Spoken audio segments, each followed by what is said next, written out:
అయిపోయిన పొద్దున్నే అయితే స్కూల్లో అయితే పొద్దున్నే లేచిన మస్తు వండుకున్నా లేచిన మమ్మీ సీరియస్ అయ్యిందని చెప్పి లేయంగానే బాత్రూంలో పోయినా వేడి నీళ్ళు పెట్టుకున్నా స్నానం చేసిన స్నానం చేసిన మళ్ళీ వచ్చిన దేవుని కాడ దండం పెట్టుకున్నా మంచిగా రెడీ అయిపోయినా ఇక టిఫిన్ చేసిన 8:30కి మళ్ళీ బ్యాగ్ వేసుకొని పోయినా స్కూల్లో మంచిగా ఎంజాయ్ చేసినాము ఫ్రెండ్స్ ఉన్నారు మంచిగా ఎఫ్ఐఎం ఎగ్జామ్స్ వచ్చింది జర సీరియస్గా చదువుతున్నాను నేనైతే ఎందుకంటే మళ్ళీ ఎగ్జామ్ తక్కువ పడితే ఫీల్ మళ్ళీ మా ఇద్దరు సిస్టర్స్ ఉంటే వాళ్ళ ముందు ఇది చదువుతున్నది ఎందుకంటే జెంట్స్ నువ్వే గిట్ట రాసినాను కానీ నన్ను మస్తుగానే ఏడిపిస్తారు పొట్టిన అందుకే ఏం చేసిన జర చదువు మీద ఎక్కువ ఫోకస్ పెట్టిన సైకిల్ దొక్కుతున్నా పొద్దున మా అయ్య సైకిల్ మంచిగా చేసిండు నాకైతే మా అయ్య సైకిల్ తెచ్చిండు దన్న తొక్కుతున్నా సైకిల్ మంచి ఇంటికి వస్తాను ఒక మా అయ్యని అడుక్కుని వెళ్ళలేదు నేను మా అయ్యని జోలిపోను మంచి సైకిల్ ఉంది దన్నదాన్ని దొక్కినామా స్టైల్గా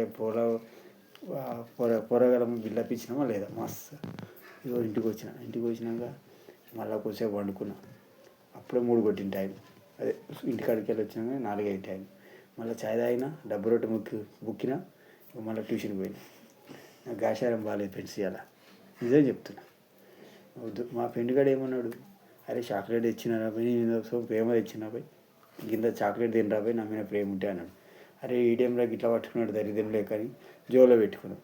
వాడు పావుగంట అయినాక అరే ఏంరా మళ్ళీ తినకపోతేవా అరే ఈడెక్కడ దొరికిందో నా సానికి మా చెల్లె చూసే మా అక్క చూసే మధ్యలో టీచర్ ఏమో ముందుంది ఈడేం దొరికిండ్రా నేను మళ్ళీ చాక్లెట్ తింటి ఆయన ట్యూషన్ పోయడానికి మెల్ల పోదామని చూస్తే టీచర్ కంట్లో పడుతుంది కాదు టీచర్ కొడతాను భయంతో నేనే కన్నీళ్ళు కాడిచి ఇక ఇల్లు పుట్టారు ఆడుతున్నాడు వాళ్ళ ముందు ఇజ్జత్ పోయింది మస్తు నవ్విరు పొట్టు నవ్విరు టీచర్ కొట్టకముందే ఏడిసి ఇజ్జత్ అంతా ఆడవా ఇంటికి వచ్చిన ఒప్పుకుంటారా అయ్యా అమ్మకి చెప్పబట్టి ఇవాళ మొత్తం ఇజ్జత్ మొత్తం ఖరాబ్ అయింది.